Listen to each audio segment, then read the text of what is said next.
Ketvirtoji vakaro dvikova, scena, kurioje susitinka ne tik kovotojai, bet ir dvi stiprios asmenybės. Žinomas kaip Tarzanas, jis tikras socialinių tinklų sprogimas, tūkstančiai sekėjų, labai išskirtinis stilius, neblėstanti energija ir noras įrodyti, kad jis daugiau nei tik šaumenas. Mėlynasis kampas Tarzanas. Jis nesiblaško, nešūkauja, bet kai smogia, tai daro lemiamai. Neseniai jis pirmame raunde sustabdė Remigijų Viršilą.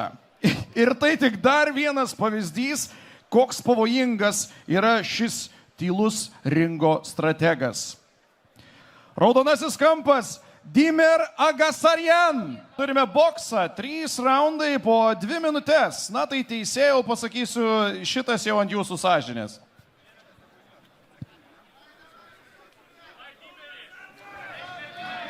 Kiek kovų kol kas stebėjome, mėly žiūrovai, būtent šioje patarsiu jum nemirktelti, nes labai greitai viskas gali pasibaigti.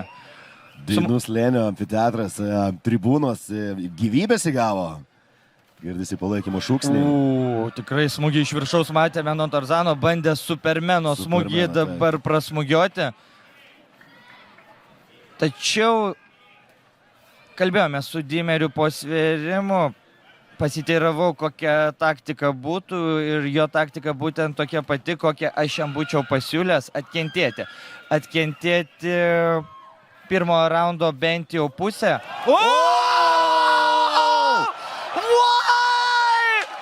Antras influenceris iš eilės! Dimer Agasaryan! Kas čia ką tik buvo? Ar tu juokauji? Ar tu juokauji?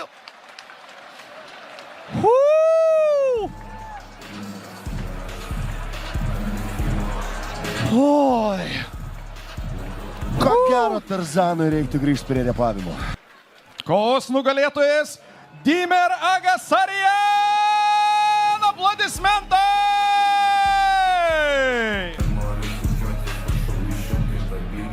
Komentarai, įžvalgos, linkėjimai. Sveiki, sveiki, Kaunas. Tarp kitko, aš irgi iš Kauno ir labai svajojau čia bent kartą sukovoti. Ačiū likimui, taip gavosi. Linkiu visiems gero renginio. Sveikinu Matą su debiutu. Tikiuosi, čia pirmas ir ne paskutinis jo turnyras. Ačiū labai. Taip, dar turite porą žodžių. Taip. Šiandien vieno mano mažo mylimo žmogaus gimtadienis. Tas žmogeliukas dar nežino, kad jis man labai yra mylimas, bet aš tikiuosi, kad vieną dieną tas žmogeliukas pamatys šitą video ir žinos, kad tėtukas visada myli, mylėjo ir mylės. Ačiū. Padarykite garso.